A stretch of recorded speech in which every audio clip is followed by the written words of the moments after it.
Hello everyone, मैं ओम प्रकाश प्रजापति। आज true media के पॉडकास्ट में आपको एक ऐसे मेहमान से मिलवाते हैं जो कवि हैं, साहित्यकार हैं, लेखक हैं, राजनीतिज्ञ हैं और वरिष्ठ समाज सेवी हैं।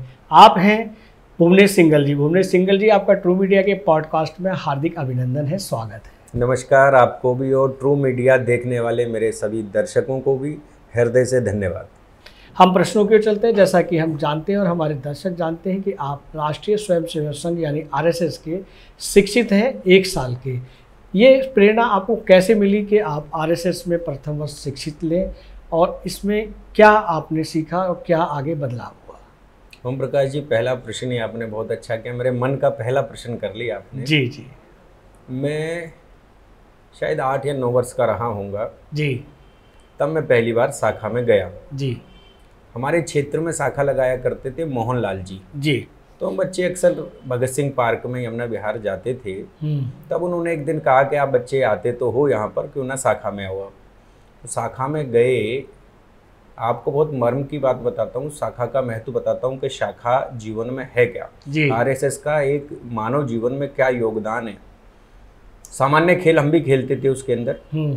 खेलों में बस थोड़ा सा बदलाव उन्होंने किया। जब हम पहले क्रिकेट खेलते थे या कोई अन्य खेल खेलते थे, शाखा में जाकर भी खेल हुए, मगर उसमें हुआ जैसे खो खो का खेल हुआ। उसमें एक होता था बकरी पकड़, शेर एक बकरी को पकड़ता था। एक होता था दंड को ऐसे खड़ा करते थे, चारों तरफ उसके लोग, हम बच्चे खड़े होते थे और दंड को गिराते थे, छोड़ते थे। एक व्यक्ति को भाग के वो पकड़ना होता था जी। तो अब आप देखिए, यूँ तो बहुत सामान्य से खेलते, रस्सा खींचने का होता था उसमें जी। खेल बहुत सामान्य से थे वो भी, मगर उनमें आप देखिए आपकी एकाग्रता बनाने के लिए, बच्चे के मन को विकासशील करने के लिए किस प्रकार से बारीकी से अध्ययन किया गया होगा जिन्होंने भी ये खेल बनाए, कि जब चारों तरफ लोग खड़े हैं जी और एक दंड को इस प्रकार से खड़ा किया गया और छोड़ा, बच्चा भाग के आया, उसको गिरने से पहले पकड़ना है।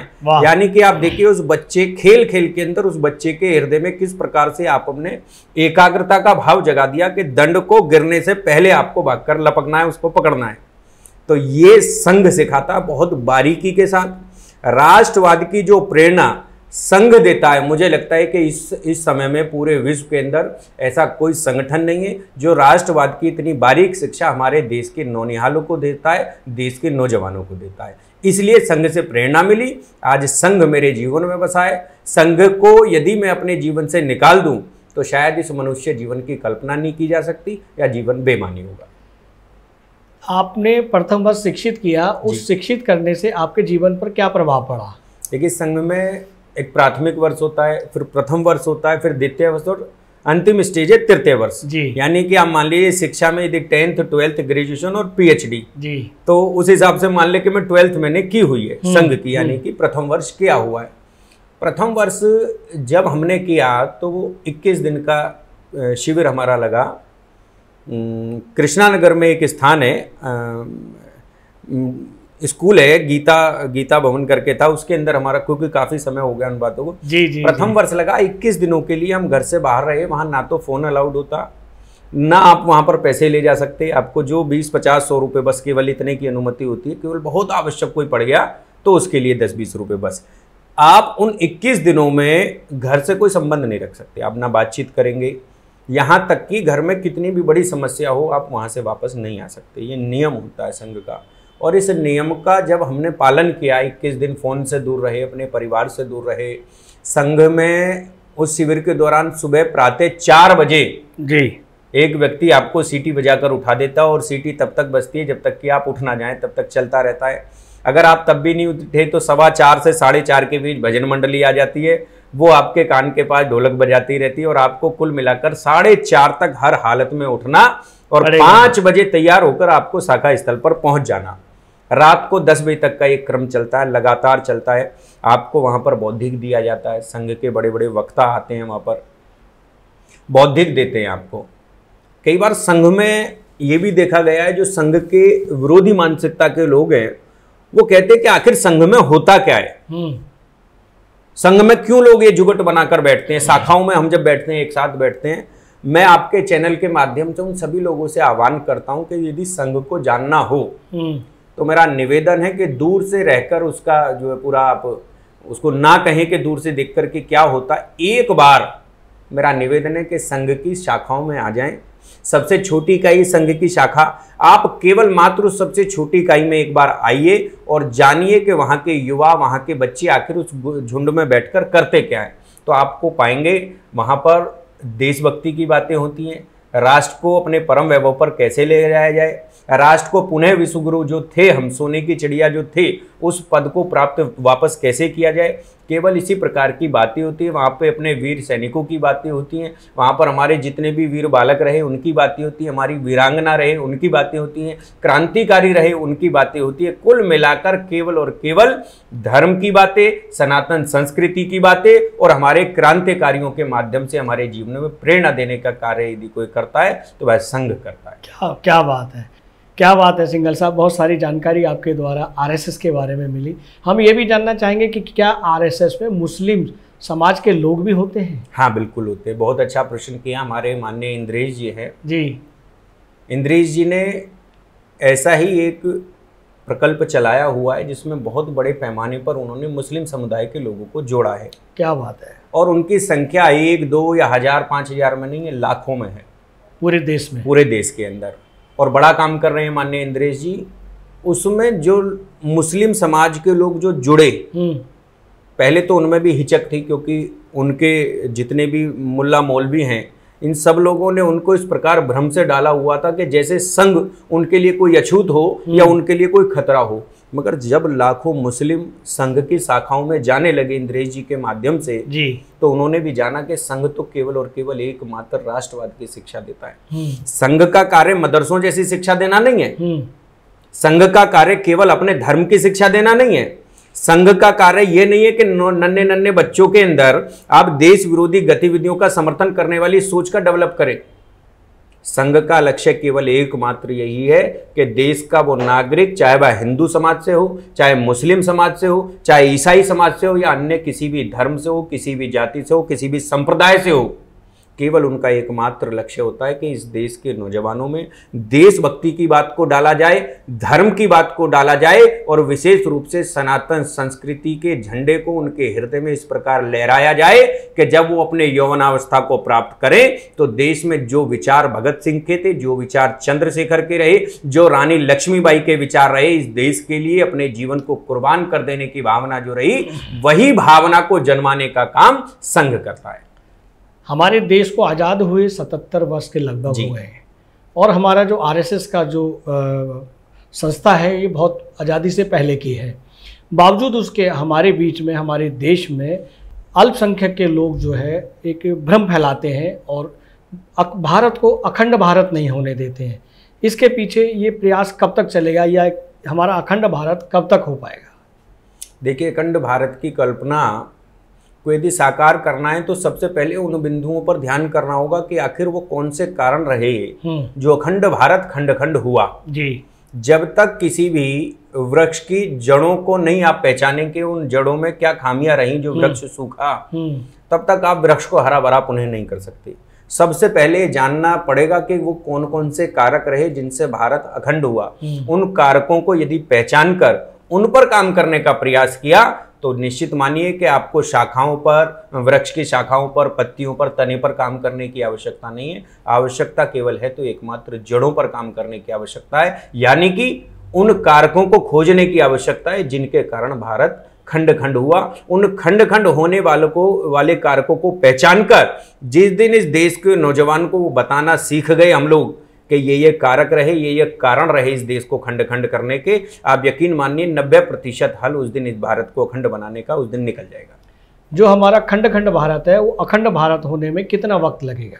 देखिए, अखंड भारत कितने दिन में होगा ये तो मैं आपको बिल्कुल एग्जैक्ट नहीं बता सकता, पर हाँ एक बात जरूर कहता हूँ कि मैं भारत विश्व गुरु पुनः कितने दिनों में होने वाला है ये मैं आपको पूरे विश्वास से कह सकता हूँ। आप यकीन मानिए कि यदि भारतीय जनता पार्टी की सरकार के लिए या मोदी सरकार, विशेष रूप से मैं इंगित करना चाहता हूं क्योंकि पॉडकास्ट है, हम साहित्यिक चर्चा विशेष रूप से कर रहे हैं, तो मोदी सरकार, मोदी जैसा नेतृत्व यदि इस देश के अंदर अगले और 10 से 15 वर्ष रहता है तो आप यकीन मानिए ये भारत विकसित भी होगा।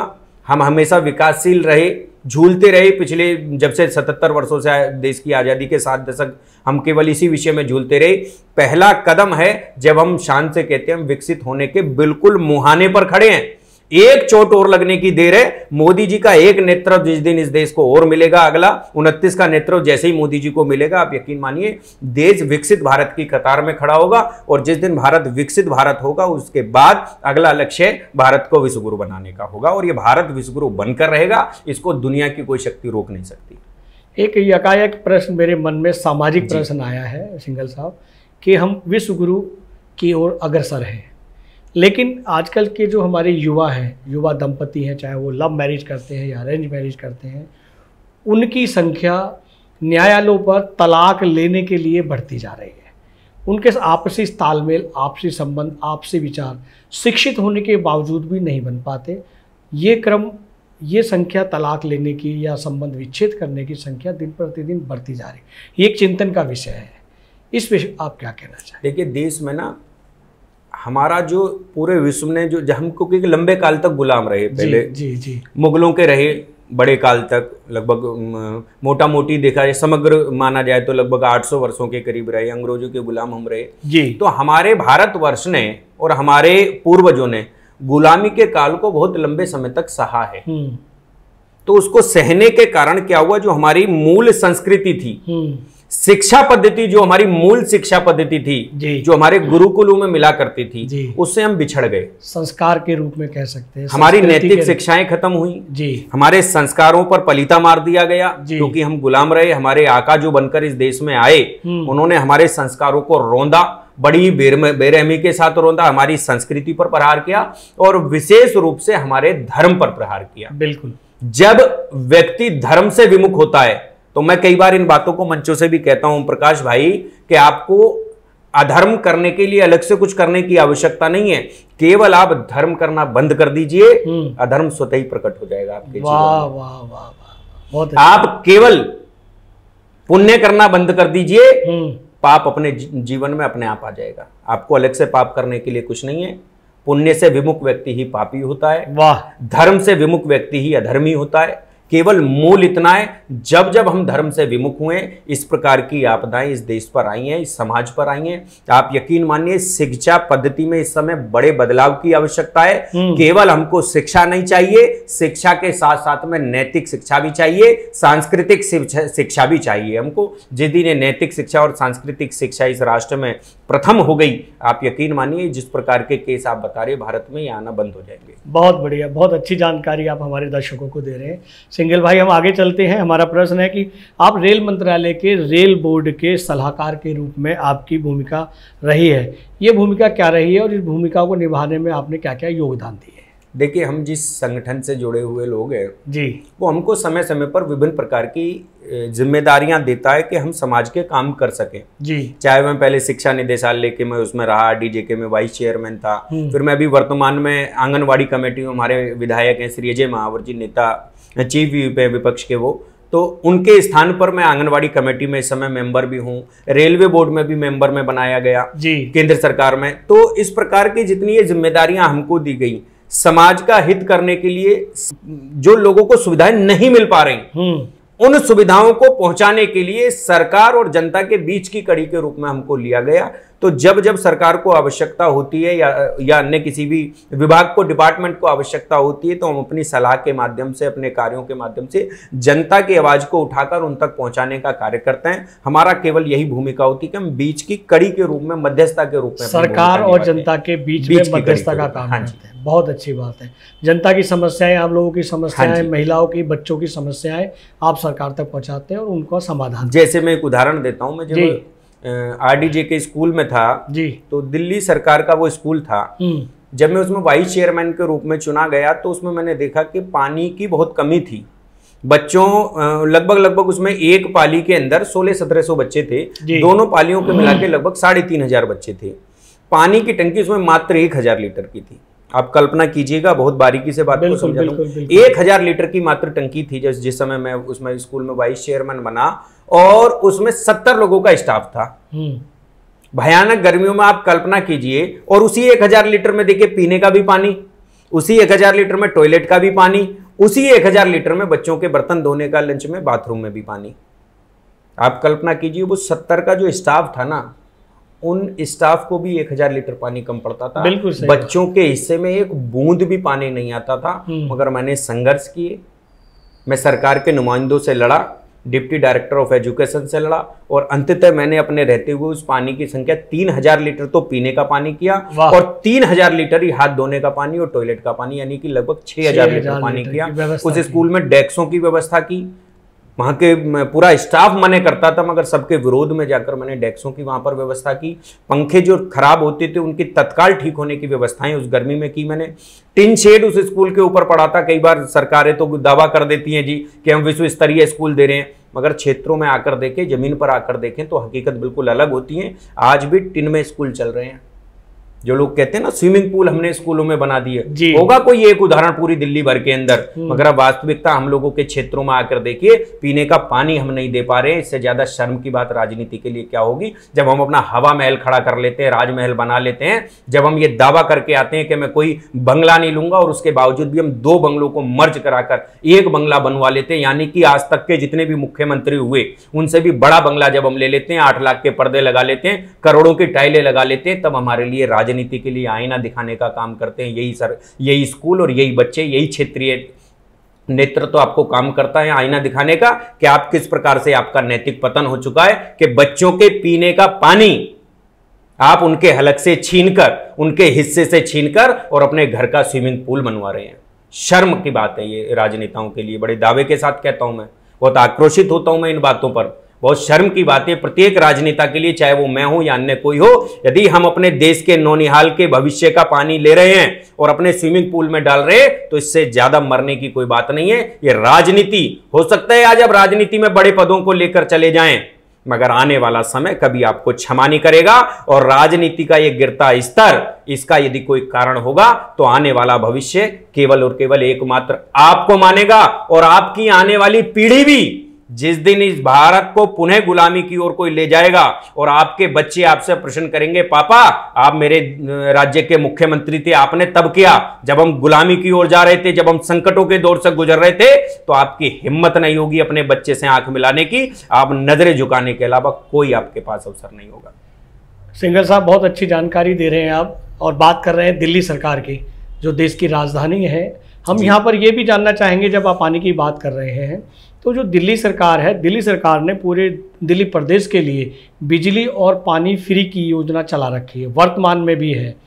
तो जो फ्री का जो लालच है या फ्री का जो लॉलीपॉप है, वो तमाम दिल्ली की जो 2 करोड़ की जनसंख्या वो सबके लिए दे रखी है। तो ये इसने आम जनता के लिए दे रखी है या झुग्गी झोंपड़ी के लिए दे रखी है। तो क्या इसमें ऐसे भी लोग हैं जिन्होंने फ्री पानी और फ्री बिजली लेने के लिए मना किया हो?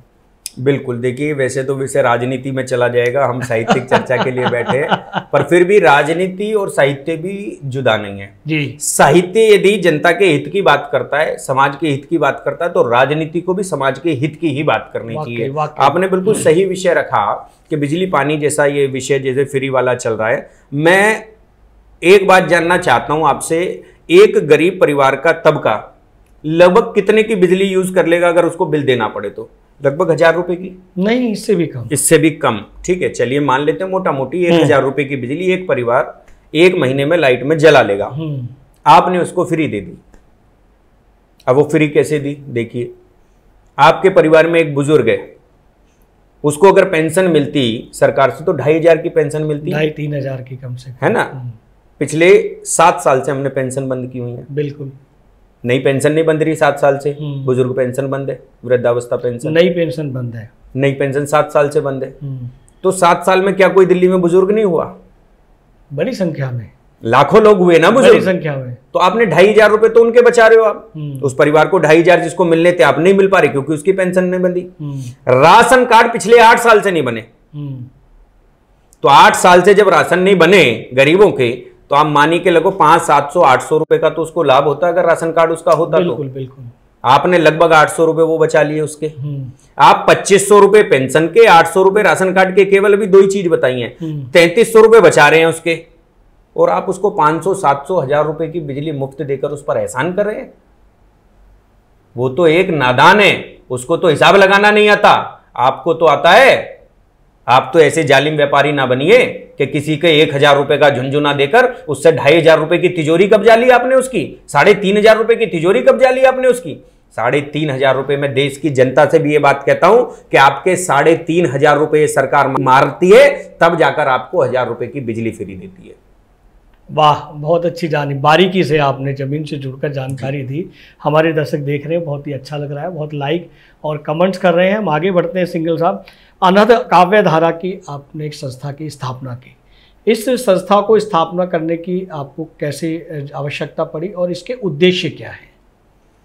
देखिए, अनहद काव्य धारा मेरा बहुत पुराना प्रकल्प है और लगभग शायद हमने 2010 के आसपास इसका गठन किया था जी। लक्ष्य केवल एकमात्र यही था कि जो देश के नौजवान कवि हैं, जो नई पीढ़ी के कवि अब चलकर आ रहे हैं, शुरुआत में उनके पास कोई मंच नहीं होता, कोई अवसर नहीं होता, तो हमने एक अवसर क्रिएट किया कि अनहद काव्यधारा मंच के माध्यम से ऐसे नए कवि, किशोर कवि जो बिल्कुल अभी इस क्षेत्र में बिल्कुल नवांकुर जिनको कह लो, बिल्कुल इस क्षेत्र में आ रहे हैं, उनके पास कोई अवसर नहीं है कविता सुनाने का, तो हमने अनहद काव्यधारा के माध्यम से एक ऐसा मंच बनाया कि जिस पर नए कवि आए, अपनी कविताएं सुनाए और उनका टैलेंट समाज के सामने तक जाए। और आज आपको जानकर हैरानी होगी कि उस अनहद काव्यधारा के अनेक कवि आज लाल किले तक पहुंचे हैं और देश में बड़ा नाम कमा चुके हैं। वाह वाह वाह वाह। इसके साथ हम सिंघल साहब ये भी जानना चाहेंगे कि आप राष्ट्रीय कवि संगम, जो एक बड़ी प्रसिद्ध देश की संस्था है, इसके आप दिल्ली प्रदेश के अध्यक्ष हैं। इस संस्था के माध्यम से भी आप साहित्यिक नामांकुर और वरिष्ठ साहित्यकारों के लिए या अन्य कार्यों के लिए क्या करते हैं? देखिए, जब कोई एक प्रकल्प आप शुरू करते हैं तो आप जब धीरे धीरे आप पे का दायरा अधिक लोगों का हो जाता है तो आपको बड़े काम करने के लिए और मजबूत लोगों की आवश्यकता पड़ती है जी। तो ऐसे ही मेरे जीवन में, मेरे संपर्क में लगभग 2011-12 के आसपास की बात है, आदरणीय श्री जगदीश मित्तल जी जो स्वयंसेवक भी हैं और राष्ट्रीय कवि संगम के राष्ट्रीय अध्यक्ष हैं जी। मैं उनके संपर्क में आया, उनके चरणों में बैठने का अवसर मिला, तो अभी वर्तमान में उन्होंने लगभग 1.25 वर्ष पहले मुझको राष्ट्रीय कवि संगम का दिल्ली प्रदेश का अध्यक्ष बनाया। हमने एक नई टीम जोड़ी, नई टीमों को लेकर अब हमारी एक मासिक काव्य गोष्ठी चलती है दिल्ली प्रदेश राष्ट्रीय कवि संगम की, प्रशांत विहार रोहिणी में जी। प्रति माह हम एक काव्य गोष्ठी करते हैं और उस काव्य गोष्ठी के माध्यम से जितने भी लोग हमारे पास आते हैं उनमें 1 महीने पहले हम उनको पहले एक विषय देते हैं। जैसे इस बार हमने गुरु नानक देव जी विषय दिया हुआ है, जो अगले माह आने वाला नवंबर 5 तारीख को हमारी गोष्ठी है नवंबर में। तो गुरु नानक देव और गंगा, क्योंकि दशहरा, उस गंगा दशहरा उसमें पवित्र स्नान उसमें आ रहा है जी। तो गंगा नदी और हमने गुरु नानक देव 2 विषय दिए हैं। तो अब इस पर देश के जो नए युवा कवियों उस पर कविताएं लिखकर लाएंगे, उनको एक प्रतियोगिता के रूप में हम उनसे कविताएं सुनते हैं और उनमें से 2 विजेताओं को हम नगद पुरस्कार भी देते हैं और साथ में धनराशि के साथ में हम उनको प्रतीक चिन्ह, अंग वस्त्र देकर राष्ट्रीय अध्यक्ष जी, हम अनिल अग्रवंशी जी, राजेश चेतन जी, पीके आजाद जी, रोशन कंसल जी, ऐसे हम सब लोग मिलकर उनको सम्मानित भी करने का कार्य करते हैं। इससे 2 लाभ समाज को भी हो रहे हैं, साहित्य को भी हो रहे हैं जी। एक तो आपके पास विभिन्न विषयों पर कविताएं आ रही हैं। अक्सर क्या हो रहा है, भी वर्तमान कविता का दौर एक करवट लेने की दौर में है। हम राष्ट्रीय कवि सम्मेलनों से निकलकर अब हास्य कवि सम्मेलनों की ओर जा रहे हैं। कोई परहेज नहीं है, हास्य कवि सम्मेलन जीवन में परम आवश्यक है, मगर समग्र रूप से केवल हास्य कवि सम्मेलनों की ओर जाना तो कहीं भविष्य के लिए एक बड़ी चिंता का विषय भी बनने जा रहा है, साहित्य के लिए भी। हाँ जी, साहित्य के लिए भी। केवल हास्य ही जीवन नहीं है, राष्ट्र जागरण धर्म हमारा, हम राष्ट्रीय कवि संगम का हमारा एक ही मूल मंत्र है कि राष्ट्र जागरण धर्म हमारा। हास्य हो जीवन में, मगर केवल इतना हास्य हो कि वो परिहास्य ना बन जाए, बिल्कुल सिर्फ मनोरंजन के लिए, मनोरंजन तक तो सीमित है। समग्र जीवन में आपको केवल और केवल हास्य होगा, ये ठीक नहीं है। तो इसलिए हम नए नए विषयों पर कविताएं लाएं। गुरु नानक देव जी पर कविताएं आएंगी इस बार, मुझे लग रहा है कम से कम 30-40 लोग तो कम से कम कविताएं लिखकर लाएंगे। तो उनमें आप सोचिए कि एक ही बारी में आपके पास 40 कविताएं एक विषय पर आ गई। गुरु नानक देव जी जैसा महान महापुरुष हमारे पास है, उसके ऊपर कविताएं निकल कर आएंगी। माँ गंगा पर कविताएं निकल कर आएंगी 30-40। तो ऐसे ही हर बार विषय देकर नए नए विषयों पर देते हैं उनमें। और इसके अलावा जो बच्चे विजेता होते हैं, क्योंकि उनके जीवन में पहला पुरस्कार होता है, नगद राशि पहली बार मिली होती है, इतना सम्मान पहली बार मिला होता है, तो उनमें उत्साह साहित्य के प्रति बहुत ज्यादा होता है। प्रोत्साहित करने का एक नवांकुर के लिए बिल्कुल नवांकुर भी, और जो देश के अच्छे कवि बनने की संभावनाएं जिनके अंदर, वो कभी आगे निकलकर आप देखिएगा इस देश का नाम रोशन करेंगे। कहीं हमको भी संतोष होगा जो आज ये बच्चा कभी बड़े मंचों पर है, ये कहीं ना कहीं इसके को आगे लाने में हमारा भी योगदान है। इसी मन के साथ हम कार्य बहुत अच्छा कार्य कर रहे हैं। ये जरूरी है, क्योंकि जिस तरह से हमने समाज की बात की, संस्कारों की बात की, जो बिखर रहा है, साहित्य ही होता है जो समाज को जोड़ता है। बिल्कुल, हम साहित्य की बात कर रहे हैं, आप एक लेखक हैं, कवि हैं, तो आपके लेखन की प्रेरणा क्या होती है और लेखन से क्या प्रेरणा लेते हैं आप? देखिए, मेरे यूँ तो मैंने लगभग सभी विषयों पर लिखा है कविताएं, तो मैंने पर मुख्य रूप से जो मेरा विषय होता है वो सांस्कृतिक राष्ट्रवाद होता है जी। मैंने भगत सिंह पर कविता लिखी, तो भगत सिंह पर जब कविता लिखी तो केवल एक मात्र भगत सिंह ही उसमें पात्र ने लिया।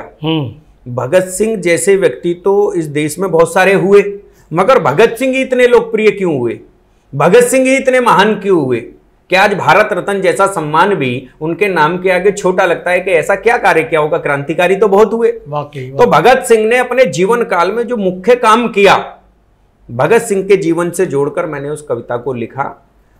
एक प्रसंग आता उनमें कि जिस समय भगत सिंह जी पकड़े गए तो उनको तय था कि हम तो गुलामों के शासन में रह रहे हैं, तो उससे क्या फरियाद करेंगे कि हमको क्षमा करेगा वो जी, हम तो प्राण देने के लिए निकले हैं। तो क्षमा की कामना तो उनके मन में थी नहीं, तय था कि फांसी होनी है। ये जो केस चल रहा है सब तो ढकोसला है, मैं तो फांसी होनी है, तय था ये। मगर उन्होंने एक लक्ष्य बनाया कि जाते जाते भी उन्होंने महसूस किया कि इस देश का नौजवान लड़ने तो निकल गया मगर हथियार उसके पास नहीं है। बहुत मर्म की चीज बता रहा हूं कि उसमें हौसला तो है, जज्बा तो है लड़ने का, आजादी वो भी चाहता है, मगर आजादी लेने के लिए जब निर्दयी लोगों से लड़ा जाता है ना जी, तो आपको हथियारों की आवश्यकता पड़ी है। आप राक्षस के आगे आप सोचे कि हाथ जोड़कर काम चलने वाला है, या एक गाल आगे करके एक रैपट लगवाने के बाद ये कह देना कि मेरे दूसरे गाल पर भी मार ले, तो ये मनुष्यों में तो चल जाएगा, मगर यदि आपका युद्ध राक्षसों से हो तो आप कल्पना कीजिए कि फिर ये विनम्रता आपकी नहीं चलने वाली, आपको मार दिया जाएगा, आपको खा जाएंगे लोग। भगत सिंह ने सोचा कि हमारे देश के नौजवान अंग्रेजों से लड़ने तो निकल गए सर पर कफन बांधकर, मगर उनको अभी बम बनाने का तरीका नहीं आता। वाह, हथियार उनके पास नहीं है। उस समय किसी क्रांतिकारी पर हथियार बनाने का साधन नहीं था, बम बनाना नहीं आता था। इन्हीं की टीम का एक साथी था जिसको बम बनाना आता था। संयोग देखिए कि भगत सिंह तो गिरफ्तार हुए, उनको कटघरे में खड़े थे। वो जो इनका साथी था जिसको बम बनाना आता था, वो अंग्रेजों से मिलकर इनके विरुद्ध गवाही देने के लिए खड़ा था, सरकारी गवाह बनकर। अंग्रेजों ने सोचा कि एक व्यक्ति हमारे पास था, वो भी टूट गया और किसी को बम बनाना आता नहीं है, तो इस पूरे प्रकरण में जो भगत सिंह ने भगत सिंह को भगत सिंह बनाया, वो इस विषय ने बनाया कि वो सबके सामने उन्होंने अपनी योग्यता से उस व्यक्ति से भरी सभा के अंदर, जहां असंख्य पत्रकार बैठे थे जो उस कार्यवाही को लाइव दिखाने वाले थे, अगले दिन अखबारों में छापने वाले थे, सैकड़ों लोग वहां पर बैठे थे उस कार्रवाई को देखने, उन सबके सामने उस सरकारी गवाह को उकसाकर उन्होंने उससे बम बनाने का तरीका सीख लिया। और वो बम बनाने का तरीका जब पत्रकारों ने वहां पर उसको लिखा तो अगले दिन वो सारे अखबारों ने छापा, और वही था कि जिससे देश का बच्चा बच्चा बम बनाना सीखा। और उसी बम बनाने के तरीके से अंग्रेज, जो लोग ये कहते हैं ना जी कि अंग्रेजों ने देश हमको सौंप कर चले गए, नहीं, आपको जानकारी हो कि जब कलकत्ता का बंदरगाह था, कालीकट बंदरगाह, उसके अंदर यह स्थिति हो गई थी कि अंग्रेजों को यह दिख गया था, क्रांतिकारियों ने बंदरगाह तक जलाने शुरू कर दिए थे, और अंग्रेज इस बात को मान चुके थे कि अगर जल्द से जल्द इस देश को छोड़कर नहीं भागे तो हमारा भागना भी मुश्किल हो जाएगा। इस देश की स्वतंत्रता को तो कोई रोक नहीं सकता। अगले कुछ वर्ष यदि हम धैर्य रख लेते तो हमको इस देश का खंडन ना झेलना पड़ता। अंग्रेज उस स्थिति में आ चुके थे कि वो हमको चाह रहे थे किसी तरह सत्ता सौंपकर जान बचाकर भागे, मगर हम देश के हमारे कुछ कर्णधार ऐसे निकले जिन्होंने जल्दी सत्ता हासिल करने के लिए देश का बंटवारा स्वीकार कर लिया, वरना अंग्रेजों को जान बचाकर भागना मुश्किल हुआ था। कलकत्ता का बंदरगाह क्रांतिकारियों ने जला दिया था और केवल तब एक ही रास्ता था, जल मार्ग वापस जाने का। अंग्रेजों को दिख गया था कि अब जल मार्ग से वापस भी नहीं जाया जा सकता। तब उन्होंने हमारी बात को मानकर हमारे कुछ सत्ताधारियों को घेर कर उनके मन में अनाप शनाप चीजें डालकर उनको अपने पाले में खड़ा किया और आनन फानन में उनको सत्ता सौंपकर, आधी अधूरी सत्ता सौंपकर वो अपने देश को भाग गए। क्या बात है यार, बहुत सारी जानकारियां हमारे दर्शकों को मिल रही हैं और बहुत अच्छी जानकारी दे रहे हैं, जो जानकारियां किताबों में नहीं है। ये जानकारियां आपके अनुभव के आधार पर हैं। हम आगे बढ़ते हैं। जैसा कि आपके द्वारा, आपकी टीम के द्वारा राष्ट्रीय अटल पुरस्कार और अटल सम्मान समारोह की शुरुआत हुई है और पिछले कई वर्षों से आप ये करते आ रहे हैं। इसके पीछे का उद्देश्य क्या है? देखिए, मैंने अभी भगत सिंह की बात की जी, तो हम इस समय स्वतंत्रता के दौर से तो नहीं गुजर रहे, तो हमारे पास भगत सिंह तो नहीं है जी, मगर क्योंकि हम स्वतंत्र हैं, मगर देश की स्वतंत्रता के बाद भी इस देश की स्वतंत्रता को अक्षुण्ण बनाए रखने के लिए सतत लोगों का कुछ ना कुछ जीवन समर्पित रहता है इस समाज के लिए। पद्मश्री हमारी सरकारें देती हैं, पद्म सम्मान होते हैं, भारत रत्न देती है जी। तो ये सरकार इसीलिए देती कि जिन लोगों ने इस देश के लिए अच्छे काम किए, इस देश की एकता, अखंडता को, इसकी स्वतंत्रता को अक्षुण्ण बनाए रखने के लिए जिन लोगों ने योगदान दिया, उन लोगों को सम्मानित करने का कार्य जिस प्रकार सरकारें करती हैं, हमने भी लक्ष्य बनाया। जब माननीय अटल जी जीवित थे, 2014 की बात है ये, तो मेरा सौभाग्य रहा उनके चरणों में अनेक बार बैठा। तो हम लोगों ने तय किया कि क्यों ना एक ऐसा कार्यक्रम तैयार किया जाए कि जिसमें देश में जिन लोगों ने बहुत ही अच्छा काम किया, एक्स्ट्रा ऑर्डिनरी जिन्होंने कार्य किया है, विभिन्न क्षेत्रों के ऐसे लोगों को एकत्रित करके अटल जी जैसे महापुरुष के नाम पर क्यों ना उनको सम्मानित किया जाए। हमने 2014 में पहला कार्यक्रम किया।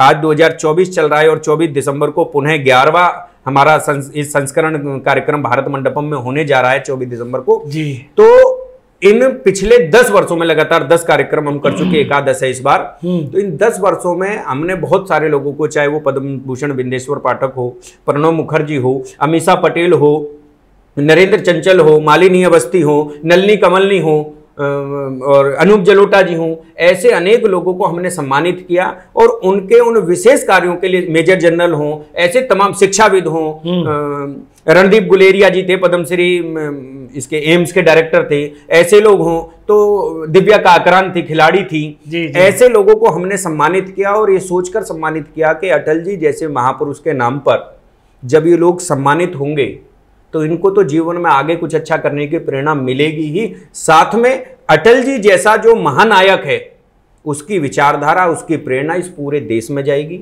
और अटल जी की प्रेरणा, अटल जी के जीवन का जो मर्म है वो आज जनता पर पहुंचना बेहद आवश्यक है, प्रासंगिक भी है। इस जब समाज का कहीं ना कहीं स्तर बिल्कुल डामाडोल हो रहा है, तब ऐसे महापुरुष की विचारधारा यदि जनता में पहुंचती है तो आप यकीन मानिए इस भारत को, जो हमारा लक्ष्य है, उन्हें मैं उस बात पर दोहराता हूं कि विश्व गुरु बनाने का और विकसित भारत बनाने का, तो ऐसे महापुरुषों की विचारधाराओं पर चलकर ही हम इस देश को आगे ले जा सकते हैं। इसलिए इसका निर्माण किया गया। बहुत अच्छे, बहुत बढ़िया। ये जो आपकी अटल सम्मान समारोह की जो चयन समिति है, ये किस तरह से लोगों को, पद्मश्री हैं या समाज सेवी हैं या शिक्षक हैं, किस तरह से चयन करती है? देखिए, हमारी टीम में हर वर्ष यूँ तो कई बार अलग अलग कर लेते हैं। इस वर्ष के लिए पुनः हमने इस बार कुमार विशु जी, जो गायक हैं, देश के बड़े भजन गायक, नलिनी कमलनी पद्मश्री हैं जी, ये हैं, एक मैं भी हूँ उनमें से जी। तो अलग अलग क्षेत्रों के, जैसे गायन के क्षेत्र का कोई लेना हो तो कुमार विशु जी तय कर लेते हैं, नृत्य या संगीत के क्षेत्र का लेना हो तो नलिनी कमरली कर लेती हैं, समाज के क्षेत्र का कोई लेना हो तो मैं चयन कर लेता हूं। सांसद श्री मनोज तिवारी जी हैं, वो भी गायन के क्षेत्र से, राजनीति के क्षेत्र से, सेवा के क्षेत्र से, वो बढ़िया खिलाड़ी भी हैं, तो ऐसे ऐसे चयन करने होते हैं तो वो कर लेते हैं। तो ऐसी हमारी एक चयन समिति होती है 5 सदस्यों की जी जी, जिनमें से मैंने आपको 4 के नाम बता दिए, अभी हम एक और कोई भी तय करेंगे भविष्य में जी। तो इस तरह से 5 लोगों की चयन समिति के पास जितने भी आवेदन पूरे देश भर से आते हैं, उनमें से सर्वश्रेष्ठ लोग जो होते हैं उनका चयन हमारी टीम करती है। और 24 दिसंबर को प्रति वर्ष हमारी तिथि एक ही है, 24 दिसंबर। क्या बात। समय भी एक ही है, लगभग 2 से 3 के आसपास का समय रहता है। और स्थान कई बार बदल जाते। पहले 6 वर्षों तक हमने पार्लियामेंट एनेक्सी में किया, 2 वर्ष हमने विज्ञान भवन में किया, और अब दूसरा वर्ष है जब हम भारत मंडपम जैसे, जहां पर G20 शिखर सम्मेलन जैसा इवेंट हुआ, उस स्थान पर हम उसको ऑर्गेनाइज कर रहे हैं। ये हमारा 81वां कार्य है। और एक इस कार्यक्रम के माध्यम से एक बड़ा जो लक्ष्य मेरा रहा वो और बताना चाहता हूं मैं कि जिस विचारधारा को मैं पहुंचाना चाहता हूं अटल जी की, तो ऐसा कोई सशक्त माध्यम मुझको नहीं दिख रहा था कि जिसमें बड़ी संख्या में लोगों को इन्फ्लुएंस किया जा सके, यानी कि लोगों को प्रभावित किया जा सके और अटल जी की विचारधारा से जोड़ा जा सके। ऐसा कोई बहुत सशक्त माध्यम नहीं दिखाई दे रहा था। तब हम लोगों ने तय किया, उस समय 2014 से पहले विजय गोयल जी माननीय केंद्रीय मंत्री रहे हमारे, वो एक कार्यक्रम अटल जी पर करते थे, अटल जी के जीवित रहने के दौरान ही। तो मगर वो भजन संध्या अक्सर किया करते थे, तो हमारी चर्चाएं होती थी, हर बार सुझाव जाते थे। तो मैं भी कहता था कि भजन संध्या बहुत अच्छी बात है, भजन संध्या हो रही है, मगर कुल मिलाकर अटल जी की विचारधारा बड़ी संख्या में नीचे नहीं जा पा रही है। लोग इसको मनोरंजन की तरह लेने लगे हैं कि भाई भजन संध्या हो रही है, भजन सुनना है, 3 घंटे का आनंद का अवसर है और आनंद होके खा पी के चले जाएंगे। तो मगर वहां पर मुझको सफलता नहीं दिखाई दी। तब मैंने अपना एक अलग इवेंट क्रिएट किया, और आप यकीन मानिए जब हम मालिनी जैसे अवस्थी लोगों को देते हैं, सोनू शर्मा जैसे मोटिवेशनल स्पीकर को सम्मान देते हैं, अनूप जलोटा जी जैसे लोगों को देते हैं, तो आप यकीन मानिए कि उनके जिन लोगों को हम सम्मान दे रहे हैं, इनके लाखों लाखों फैन हैं, करोड़ों फैन हैं इन लोगों के। आप सोचिए, आपका कोई आइडल, मैं आपसे पूछूं कि आपके जीवन में कौन है जो आपको अच्छा लगता है, कौन आपका नायक है? बताइए मुझे, कोई एक आधा नाम बताइए। भाई नायक तो अमिताभ बच्चन जी हैं। अमिताभ बच्चन जी, जैसे मान लीजिए आपके कोई अमिताभ बच्चन है, फिल्म इंडस्ट्री के हैं, अलग अलग क्षेत्रों के लोगों को होते हैं। आपका मान लीजिए फिल्म इंडस्ट्री का है, अमिताभ बच्चन है, आप अटल जी की विचारधारा को अभी फॉलो नहीं कर रहे, ये मान लेते, ठीक है। आपका महानायक अमिताभ बच्चन आया, हमने उसको अटल सम्मान दिया, आपको पता चली कि आज भारत मंडपम में अटल सम्मान समारोह अमिताभ बच्चन को दिया गया, आप उनके फैन हैं, तो क्या मुझे आपको ये कहने की जरूरत पड़ेगी कि आप अटल जी से जुड़ जाइए? नहीं, आपका नायक जुड़ गया, वाकई आपकी विचारधारा सीधे सीधे अटल जी के प्रति हो गई। अब गूगल पे सबसे पहले अगर आप अटल जी को जानते होंगे तो प्रभावित हो गए, नहीं भी जानते होंगे तो सबसे पहले सीधा गूगल पे डालेंगे कि अटल जी कौन है। बिल्कुल सही, एकदम आपकी जो मन है एकदम अटल जी की तरफ डाइवर्ट होगा, आप सीधे सीधे इन्फ्लुएंस होंगे कि मेरा नायक जब अटल जी की विचारधारा से जुड़ सकता है तो मैं क्यों नहीं जुड़ सकते। तो ऐसे लाखों लोगों को एक वर्ष के कार्यक्रम में कई लाख लोगों को अटल जी की विचारधारा से जोड़ा है, और यही इस कार्यक्रम की सफलता मैं मानता हूँ। वाह वाह वाह, बहुत अच्छी जानकारी, बहुत अच्छे उद्देश्य लेकर आप चल रहे हैं। जैसा आपने बताया कि अति शीघ्र हमारा देश विश्व गुरु होगा, यही सारी जानकारी, यही सारी मानसिकताएं, यही सारे कार्य हमें वहां तक लेकर जाएंगे। चाहे उस स्थिति में ले जाने के लिए आपकी एक महती भूमिका रहे, लेकिन कहीं ना कहीं उसमें शामिल आप हैं, उस सेना में शामिल आप हैं। हम आगे बढ़ते हैं, जैसा कि अटल जी की बात चल रही है, हम चाहेंगे हमारे दर्शकों के लिए 2 लाइनें अटल जी की कोई कविता आपको याद हो तो हमारे दर्शकों को सुनाएं। तो अनेक कविताएं हैं, मगर एक बात मुझे बहुत ध्यान आती है कि जब अटल जी कहते कि हिंदू तन मन, हिंदू जीवन, रग रग हिंदू मेरा परिचय, आप इन पंक्तियों के माध्यम से महसूस कीजिए कि एक देश का इतना बड़ा महानायक, उसके मन में ऐसी क्या पीड़ा रही होगी जिसको ये कहना पड़ा कि हिंदू तन मन, हिंदू जीवन, रग रग हिंदू मेरा परिचय। वाह वाह, कुछ तो पीड़ा उसने भी झेली होगी उस समय, वाकई। चाहे वो आजादी का दंश झेला हो, चाहे वो उसके बाद होने वाले दंगे झेले हो, तो कहीं ना कहीं उसके मन में ये बात तो आई होगी जिसको ये कहना पड़ा। हाँ जी, कि जिसको ये कहना पड़ा कि आग जलाकर चलना होगा, है ना, और दिया जलाना होगा, ऐसा करके इनके अनेक कविताएं रही। जी जी। बाधाएं आती हैं आए, घिरे प्रलय की घोर घटाएं, पावों के नीचे अंगारे, सिर पर बरसे यदि जुलाएं, निज हाथों से हंसते हंसते आग जलाकर जलना होगा और कदम मिलाकर चलना होगा। वाह वाह वाह वाह। आप एक महानायक की प्रेरणा देखिए किस प्रकार से वो दे रहे हैं कि अपने ही हाथों से घर को जलाकर आपको पड़ोस के घर में रोशनी करनी होगी, तभी से राष्ट्र के राष्ट्रपुत्र कहला सकते हैं।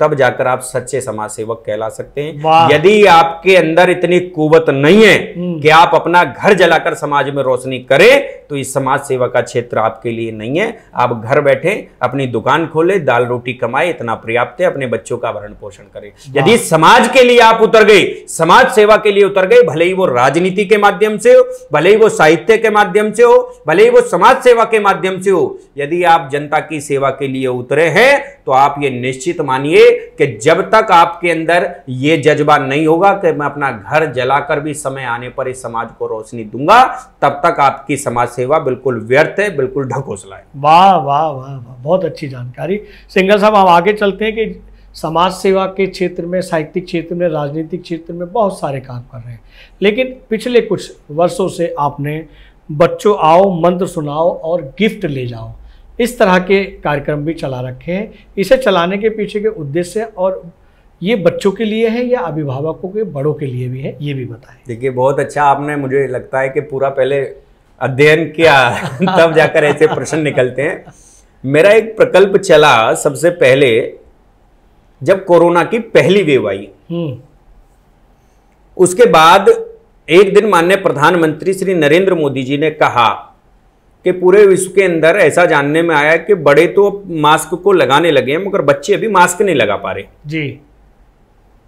तो हमने भी उस बात को सुना। मन की बात में उन्होंने एक दिन ये कहा था अपने किसी एपिसोड में, तो मैंने लक्ष्य बनाया कि ऐसा क्या किया जा सकता है कि बच्चे मास्क लगाना सीखें। उस दौरान हमने एक प्रोग्राम सेट किया मैंने कि बच्चों आओ, मास्क लगाओ, गिफ्ट ले जाओ। वाह। तो हमने उनको गिफ्ट देने प्रारंभ किए। हम बच्चों को एक गिफ्ट देते थे और उससे एक मास्क देते थे और कहते थे मास्क लगा लो और एक गिफ्ट ले जाओ। तो बच्चों ने मास्क लगाया और गिफ्ट लेकर गए।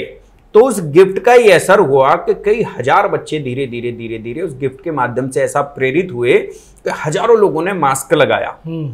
कई अंतरराष्ट्रीय मीडिया ने भी इस विषय को कवर किया। आप सोचिए, पूरे विश्व भर में इस घटना को दिखाया गया कि भारत के अंदर किसी बच्चे पर भले ही वस्त्र पहनने को ना हो, मगर भारत की माएं आज भी अपने बच्चों को मास्क लगवा रही हैं। कोरोना यदि सबसे ज्यादा मतलब प्रभावशाली नहीं रहा तो भारत ही था पूरे विश्व के अंदर जिसने पूरी तरह से कंट्रोल में रखा कोरोना को। कोरोना पूरी दुनिया के अंदर तबाही मचाकर आया होगा, मगर यहां पर आकर कहीं ना कहीं उसकी सांसें उखड़ गई। जिस प्रकार सिकंदर को कहा जाता भले ही आया होगा पूरी दुनिया को जीतते हुए, मगर जब भारत में प्रवेश किया पहले घुसते ही राजा पौरुष से टकराया और वहीं टकराते ही चूर चूर हो गया, उसकी सांसें उखड़ गई, लौटना मुश्किल हो गया। आप जाते हुए जाने के दौरान ही भारतवर्ष के भीलों ने पत्थर मार मार के मार दिया गया था। इतिहास में ये बातें आपको नहीं मिलेंगी जानने को। वाह। वापस जाना मुश्किल हो गया था, उसकी लाश ही यहां से गई होगी, जीवित वो लौट कर नहीं गया। और जिसको किताबों में पढ़ाया जाता है कि विश्व विजेता, काहे का विश्व विजेता, एक भारत जैसे राष्ट्र के पहले ही राजा पौरुष से टकराते ही चूर चूर हो गया। ऐसे ही कोरोना था, पूरे दुनिया में जीत कर आया होगा, मगर भारत में जैसे ही प्रवेश किया तो यहाँ के जागरूक लोगों ने उसकी सांस उखाड़ के फेंक दिया उसको, और भारत में कोरोना बहुत ज्यादा असर नहीं डाल पाया। उसी कार्यक्रम की समाप्ति के बाद जब हमारा ये अभियान चल ही निकला तो हमने कहा यार ऐसा क्या किया जाए कि अभियान भी ना रुके और बड़ा काम किया जा सकते। मेरे मित्र हैं दीपक गर्ग जी, तो हमको बहुत सारा माल भेजते हैं वो इस प्रकार का जो बच्चों को बांटा जा सके बड़ी संख्या में। नेस्ले कंपनी से जुड़े हैं तो बहुत सारे प्रोडक्ट वो लाभकारी घरेलू रसोई के प्रोडक्ट हमको लगातार भेजते रहते। तो हमने एक अभियान चलाया फिर लगभग अब से 3 वर्ष पहले, बच्चों आओ मंत्र सुनाओ गिफ्ट ले जाओ। वाह। और ओम प्रकाश भाई आपको जानकर हैरानी होगी कि यह अभियान मेरा इतना सफल रहा कि आज यदि हम गिफ्टों के आधार पर तुलना करें कि कितने लोगों को हम मंत्र सिखा चुके होंगे, तो विभिन्न क्षेत्रों में अलग अलग करके हम अब तक 1,40,000 लोगों को सीधे सीधे मंत्र सिखा चुके हैं। क्या बात है, क्या बात है। उसमें मंत्र होते हैं, चौपाई होती है, चालीसा सुनते हैं, आरती सुनते हैं, जिनवाड़ी सुनते हैं, गुरबाणी सुनते हैं। वाह वाह। इस तरह के सारे जो धर्म से जुड़ी हुई चीजें, सनातन संस्कृति से जो जुड़ी हुई चीजें, हम उनको उन बच्चों से सुनते हैं। बच्चों का तो केवल नाम है, बच्चों के माता पिता भी, बड़े भी, बुजुर्ग भी, युवा भी, सभी आते हैं। जो भी हमको इस प्रकार का कोई भी धर्म से जुड़ी हुई चीज सुनाता है, हम उसको एक गिफ्ट देते हैं। और इसका लाभ ये हुआ जहां 1,40,000 लोग तो अब तक सीधे सीधे मंत्र सीख चुके, मगर परोक्ष रूप से यदि देखें तो कई लाख की संख्या, क्योंकि माउथ पब्लिसिटी जब होती है तो बहुत सारे लोग बच्चे मंत्र सीख चुके होते हैं मगर हम तक नहीं पहुंच पाते। तो ऐसे तो कई लाख में आंकड़ा जाएगा, मगर 1,40,000 लोगों ने जब आज बड़े पैमाने पर मंत्र सीख लिया तो देश के अनेक महामंडलेश्वर के भी मुझ पर कॉल भी आते हैं, SMS भी आते हैं कि भुवनेश जी जो कार्य हमको करना चाहिए था आज वो आप कर रहे हो और देश में एक बड़ा काम कर रहे हो। मुझको कई बार एक और मैं इसका पहलू बताता हूं, बच्चे अपनी सनातन संस्कृति से जुड़ रहे हैं, अपने धर्म से जुड़ रहे हैं, तो बिल्कुल सही है कि कहीं ना कहीं जो संस्कार आज उन नौनिहालों को दिए जा रहे हैं वो बड़े होकर उसको कभी भूल नहीं सकेंगे। बचपन में दिए गए संस्कार ताउम्र काम आते हैं। जब वो कभी IAS बनेंगे, IPS बनेंगे, कोई अधिकारी बनेंगे और उनके सामने जब कोई गरीब बच्चा बैठा होगा और उनसे कुछ मांगने आएगा कोई गरीब व्यक्ति, तो आप यकीन कीजिए उनको ये बचपन का क्षण याद आएगा कि मुझको किसी ने लाइन में खड़े होकर एक गिफ्ट दिया था, उपहार दिया था और मुझको संस्कार सिखाए थे। वाह वाह। तब वो उस दिन काम आएगा, उसके मन में भी वो भावनाएं होंगी कि आज ये भी मेरे पास कुछ लेने आया है मेरे पास, तो मुझको देना चाहिए, वो देगा। इसके अलावा जो मुख्य चीजें सीख रहे हैं हमारे लोग गली मोहल्लों में, एक तो एकजुटता सीख रहे हैं। जब गली के अंदर लाइन लगती है ना जी, तो वो लोग कोई विदेश से नहीं आते, उसी गली के आसपास के लोग, उसी क्षेत्र के बच्चे लोग, उसी क्षेत्र के बड़े बुजुर्ग माताएं बहनें होती हैं। और आप देखिए मेरी वीडियो देखिएगा, माताएं जब लाइन में लगी होती है तो भजनें गाती हैं, ग्रुप में गाती हैं।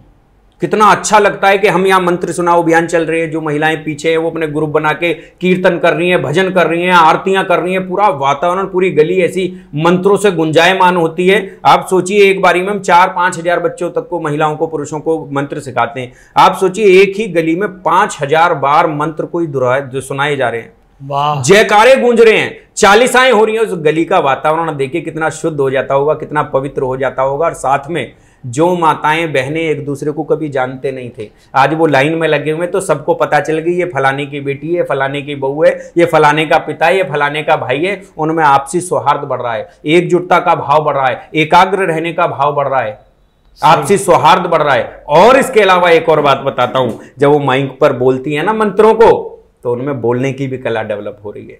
एक मंत्र अभियान से मैं कई कार्य को साध रहा हूं। आप मंत्र सीख रहे, संस्कार सीख रहे बच्चे, राष्ट्रभक्ति की भावना उनके अंदर आ रही है, सामूहिक रूप से अपने धर्म का किस प्रकार से प्रचार किया जा सके ये भाव उनके अंदर आ रहे, उनमें बोलने की कला डेवलप हो रही है, उसमें अपनत्व की भावना आ रही है। और जो एकजुटता का भाव है, एक दूसरे को जानने का जो लक्ष्य होना चाहिए समाज में रहकर, वो भाव उनके अंदर आ रहा है। ये मेरी सबसे बड़ी उपलब्धि, मैं इसको अपने जीवन काल की मानता हूं कि ईश्वर ने मुझको प्रेरणा दी, दीपक गर्ग जी जैसे लोग सहायता करने वाले बने और आज हम देश में बड़े पैमाने पर इस कार्यक्रम को चला पाते हैं। तो गर्व होता है कि कहीं ईश्वर ने हमको इस माध्यम के लिए चुना। बहुत बहुत शुभकामनाएं आपको, बहुत बहुत साधुवाद इस नेक कार्य करने के लिए। सिंगल भाई, हम आगे चलते हैं। जैसा कि हम जानना चाहते हैं कि आपकी साहित्यिक यात्रा में अब तक सबसे यादगार पल कौन सा रहा? देखिए, मेरे जीवन में साहित्यिक यात्रा का सबसे यादगार पल लाल किला कवि सम्मेलन रहा। वाह! साहित्य के जगत में प्रत्येक व्यक्ति की ये इच्छा होती है कि एक बार उसका भी चयन कभी लाल किले पर हो जाए। जी जी जी। काव्य जगत में सर्वोच्च मंच वो माना जाता है। पहले तो कहते हैं कि जब लोग लाल किले पर काव्य पाठ करके वापस अपने गांव की ओर जाते थे तो ढोल नगाड़े बजते थे, दावतें होती थी, पार्टियां होती थी। कि अब शहरीकरण हो गया तो वो सब नहीं होता, मगर हाँ, उसका सम्मान आज भी वही है। आज भी लाल किले के मंच को सर्वोच्च मंच काव्य जगत का, साहित्य जगत का माना जाता है। तो जब उस पर मेरा सिलेक्शन वर्ष 2015 में हुआ, तब मन को असीम खुशी मिली कि एक ऐसे स्थान पर हम पहुंचे जहां पर पहुंचना हर कवि की, हर साहित्यकार की हार्दिक इच्छा होती है, स्वप्न होता है। बिल्कुल बिल्कुल। तो आनंद आया कि वहां पर अपनी कविताएं सुनी और वहां पर वंश मोर हुआ, तो इसलिए और ज्यादा आनंद आया कि एक ऐसे मंच पर कविता पढ़ी कि जहां पर लोगों ने दोबारा सुनने की इच्छाएं जताई। तो आनंद का अवसर था। बहुत अच्छे। जब आपने लाल किले से अपनी साहित्य की प्रस्तुति दी तो आपको कैसा फील हुआ, कैसा अनुभव हुआ? कितनी उत्तेजना, उत्सुकता और खुशी हुई? देखिए, पहला तो बस यही था कि किसी तरह के परफॉर्मेंस बहुत अच्छी हो जाए, कि एक यादगार जीवन का क्षण बन जाए। तो मुझे आज भी याद है, समय यूँ लंबा हो गया, तो लगभग 10 वर्ष हो गए। जी जी जी। और मैंने एक पत्नी के ऊपर कविता तब सुनाई थी, कुछ छंद सुनाए थे। हालांकि विषय मेरे हमेशा रहे कि मैं सांस्कृतिक राष्ट्रवाद को हमेशा प्राथमिकता देता रहा। जी जी जी। तब भी मैंने कुछ मर्म की बातें की, राष्ट्रवाद की बातें की, मुझे याद है कि एक मुक्तक उस दौरान मैंने कभी सुनाया था, मैं उसको सुनाता हूँ। जी जी, स्वागत है। 4 पंक्तियां मुझे उस समय जो मैंने लाल किले से कि शहीदों की कतारों में मैं अपना नाम लिख दूंगा। मैंने भी जैसे भगत सिंह की बात की जी, चंद्रशेखर आजाद की बात की, राजगुरु की बात की, तो हमारे यहाँ देश पर मर मिटने की परंपरा केवल अंग्रेजों के काल में ही नहीं रही, मुगलों के काल में नहीं रही, आज भी आप देख ले हमारे यहाँ अनेक परंपराएं, हमारे अनेक, चाहे कारगिल का युद्ध देख ले, हमारे देश के अनेक नौजवानों ने अपने प्राणों की आहुति दी। हमारा अभिनंदन अभी हाल ही की घटना है कारगिल में, जब ये राफेल में गए। तो इस प्रकार के अनेक अवसर हमारे देश पर सदैव, हमारे देश की माटी में ये गर्व की बात है कि सदैव प्रेरणा देती है कि इस राष्ट्र की एकता और अखंडता को अक्षुण्ण बनाए रखने के लिए ये समय समय पर आहुति मांगती है जी।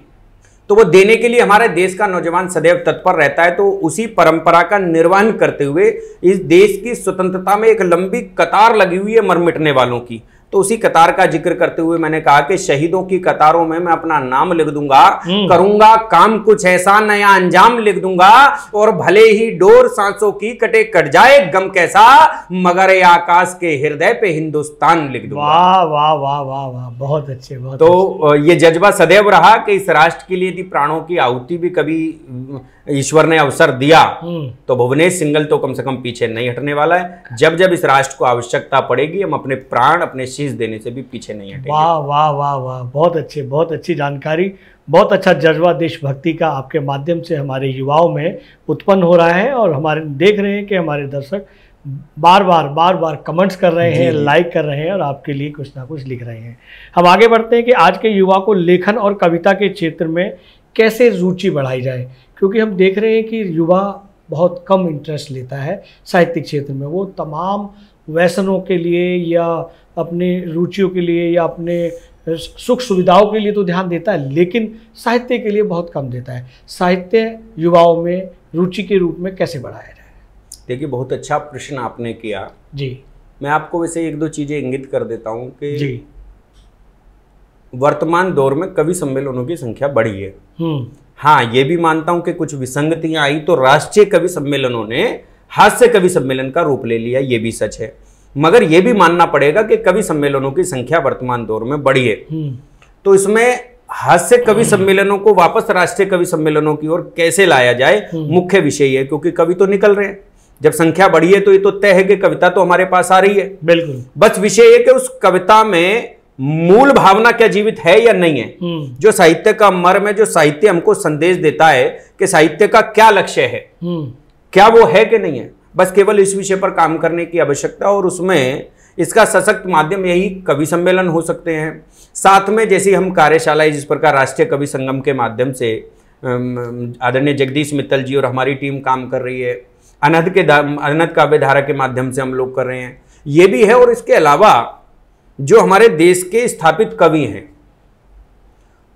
उनको नौजवानों को ये बात बतानी होगी कि आप कविताएं हास्य पर लिखें, बहुत अच्छी बात है, आप 10 कविताएं हास्य पर लिखें, आप 10 कविताएं अन्य विषय पर भी लिखें, मगर उनको ये बात भी कहीं ना कहीं अपने शिष्यों को, अपने अनुजों को बतानी होगी कि आप एक कविता भगवान राम पर जरूर लिखें, वाह, एक कविता आप इस राष्ट्र पर जरूर लिखें, एक कविता नारी अस्मिता पर जरूर लिखें, आप एक कविता जीवन के संघर्षों पर अवश्य लिखें। ऐसे ऐसे विषय जब तक आप उनको लिखने को ना कहेंगे तो आप यकीन मानिए आप लेखनी तो चलाते रहेंगे जीवन भर, मगर उस लेखनी को चलाने का जो उद्देश्य है वो कभी पूरा नहीं होगा। और उद्देश्य केवल एकमात्र होता है कि आप अपनी सनातन संस्कृति से जुड़े रहें, अपने धर्म से जुड़े रहें, नारी के प्रति सम्मान का भाव, संवेदनाएं आपके भीतर हों।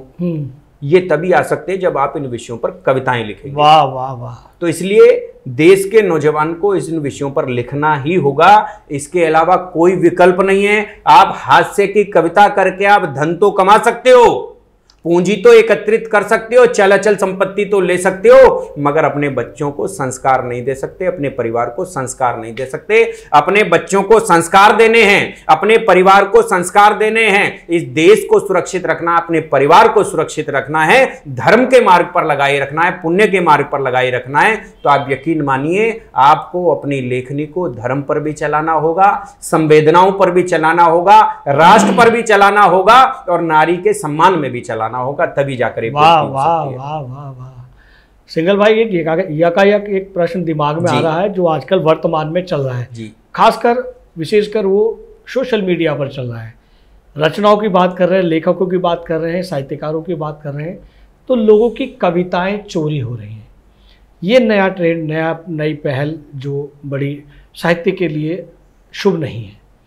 लोग ज़्यादातर दूसरों की रचनाएं, चाहे कोई इंदौर रहता है तो दिल्ली वाले ने चोरी की, या दिल्ली में रहता है लेखक तो इंदौर वाले ने, मैं एक उदाहरण दे रहा हूँ। लोग ये सोचते हैं, लेखक ये सोचते हैं, नावांकुर ये सोचते हैं कि किसी को नहीं पता लगेगा, लेकिन दुनिया बहुत छोटी हो चुकी है सोशल मीडिया के माध्यम से।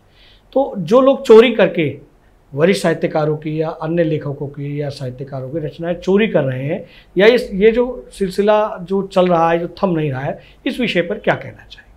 देखिए, ये विषय मैं भी आजकल देख रहा हूँ फेसबुक पर काफ़ी बड़े पैमाने पर चल रहा है जी। चोरी तो किसी भी प्रकार की हो, कोई भी इसका समर्थन नहीं करता है जी।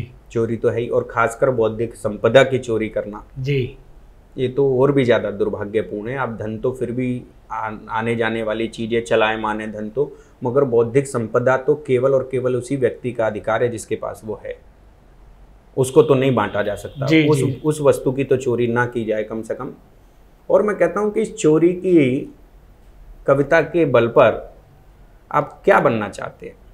आप कभी कल्पना करके देखिए, जिन लोगों ने कभी कविताओं की चोरी की है, क्या आप अपने बच्चे को ये कह पाएंगे कि बेटा तू भी चोरी कर, तू भी कवि बन? नहीं कह पाएंगे।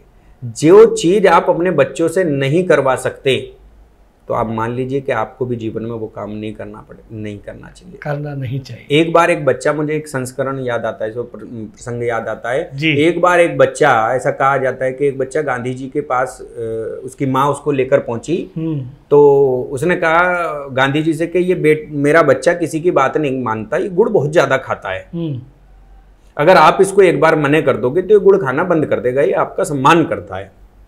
तो गांधी जी ने कहा कि आप 2 दिन बाद आइए तो मैं बताऊंगा। तो महिला को लगा यार ये तो आज भी कह सकता था, नहीं कहा। तो 2 दिन बाद वो लेकर आई, तो उन्होंने कहा गांधी जी इसको बोलिए, गुड़ को लिए मना कर दीजिए, आपकी बात ये मान लेगा, गुड़ बहुत खाता है। तो गांधी जी ने कहा 1 हफ्ते बाद आइएगा, मैं अभी भी नहीं बता सकता कुछ। 1 हफ्ते बाद वो फिर महिला उसको लेकर गई। फिर गांधी जी ने कहा बेटे गुड़ को नहीं खाते, ज्यादा गुड़ खाना गलत होता है, बुरी चीज है। बच्चा मान गया।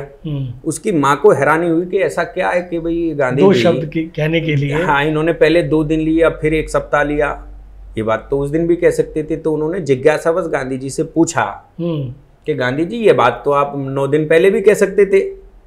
तो गांधी जी ने कहा कि 9 दिन पहले कह तो सकता था, मगर सच बताऊं तो 9 दिन पहले मैं भी गुड़ बहुत खाता था। वाह मैंने पहले 2 दिन को छोड़कर देखा, तलब छूटी नहीं, तो फिर मैंने 7 दिन और दृढ़ संकल्प लेके गुड़ को छोड़ा, और आज मैं ये बात तब कह पाया जब मैंने गुड़ खाना छोड़ दिया। तो ऐसे ही ये कविता चोरी का विषय है। यदि आप समाज में ये बात कहना चाहते हैं कि चोरी करना बुरी बात है, तो सर्वप्रथम तो हमको स्वयं लक्ष्य बनाना होगा कि कविता चोरी बुरी बात है। वाह वाह वाह वाह, बहुत अच्छी। केवल बातों से नहीं होगा, खुद अमल करना पड़ेगा, प्रयोग करना पड़ेगा। मैं ये नहीं कह रहा कि हम लोग चोर हैं, है ना, आप लोग चोर हैं, मगर ये भाव तो डेवलप करने पड़ेंगे अंदर कि हम सब चोरी नहीं करेंगे। जब हम सब चोरी नहीं करेंगे तो करेगा कौन चोरी? कोई नहीं होगा, फिर संख्या ही नहीं होगी, तो बस यही है कि चोरी छूट जाएगी। बहुत अच्छे। और साहित्यकार अगर ऐसा करते हैं तो बड़े शर्म की बात। जी बिल्कुल। सिंघल साहब, चलते चलते एक अंतिम प्रश्न करते हैं कि हमारे देश के नौजवानों को, नामांकुर साहित्यकारों को, जो नई नई कलम पकड़ रहे हैं, सीख रहे हैं, उन्हें आप क्या संदेश देना चाहेंगे? किसी की आंख में बनके चमक तुम बंद हो जाओ, 4 पंक्तियां कहता हूं। जी। आह्वान के जो आपने कहा कि नवांकुरों को, युवाओं को आप कहना क्या चाहते हो, मैं इस देश के नौजवानों से ट्रू मीडिया चैनल के माध्यम से कहना चाहता हूं कि किसी की आंख में बनके चमक तुम बंद हो जाओ, प्रभु की वंदना में तुम गीत के छंद हो जाओ, और युवाओं थाम कर झंडा विश्व में फिर से फहरा दो, विवेकी बन के जागो तुम, विवेकानंद हो जाओ। वाह वाह वाह वाह। इस देश का नौजवान जिस दिन विवेकानंद के पदचिन्हों पर चलने लगा, विवेकानंद के दिखाए मार्ग पर चलने लगा, इस देश का नौजवान, फिर वही बात कहता हूं, इस भारत को विश्व गुरु बनाकर ही दम लेगा। इस देश के अंदर एक विचारधाराओं की बड़ी लड़ाई चल रही है ओम प्रकाश भाई इस समय। जी। परोक्ष रूप से एक युद्ध निरंतर चल रहा है 2 विचारधाराओं के बीच में। एक टुकड़े टुकड़े गैंग की विचारधारा है, तो एक राम मंदिर को बनाने वाली विचारधारा है। जी। इन दोनों विचारधाराओं के मध्य एक बहुत बड़ा युद्ध चल रहा है। मैं 4 पंक्तियों के माध्यम से पुनः आह्वान की कहता हूं कि राम करे श्याम करे करे सब देवता ये। आह्वान की पंक्तियां के इन विचारधाराओं की लड़ाई में जीत कैसे हासिल करनी है कि राम करें श्याम करें करे सब देवता ये, मेरे इस देश का उद्धार कर दीजिए, देशद्रोही धर्मद्रोही ऐसे सब पापियों का मेरे प्रभु राम संहार कर दीजिए, और देश पे जो चोट करे उनको सपोर्ट करे, ऐसे मीर जाफरों पे वार कर दीजिए, ऐसे जय चंदों पे वार कर दीजिए, और भारत में छांट छांट शत्रुओं का शीश काट अब के लड़ाई यार पार कर दीजिए। वाह वाह वाह वाह वाह वाह, बहुत अच्छा संदेश। तो इस विचारधाराओं की लड़ाई को अब निर्णायक भूमिका में आना होगा, इस देश के जो नौजवान को निर्णायक भूमिका में आना होगा, और इस लड़ाई को रोज रोज की चलने वाली लड़ाई को आर पार करना होगा। और ये तभी संभव है जब हम अपने राष्ट्रवादी विचारधारा पर, सांस्कृतिक राष्ट्रवाद पर अपने दृढ़ संकल्प के साथ डटे रहेंगे, तो निश्चित रूप से इस लड़ाई में, इस विचारधाराओं की लड़ाई में हमको जीत मिलेगी। और इस जीत का परचम जो लहराएगा वो इस देश का नौजवान लहराएगा। इस चैनल के माध्यम से इस बात को लिख लीजिएगा, इस देश का नौजवान एक दिन इस भारत को पुनः विकसित बनाकर रहेगा, विश्वगुरु बनाकर रहेगा। भुवनेश सिंघल जी, आपने अपने बेशकीमती समय से ट्रू मीडिया पॉडकास्ट के लिए अपना समय निकाला, उसके लिए बहुत बहुत धन्यवाद। बहुत बहुत धन्यवाद आपका भी, और ट्रू मीडिया के दर्शकों का भी हृदय से धन्यवाद। ये वीडियो YouTube पर देख रहे हैं तो हमारे चैनल को सब्सक्राइब करें और बेल आइकन को दबाना ना भूलें। अगर आप Facebook पर यह वीडियो देख रहे हैं तो हमारे पेज को लाइक करें।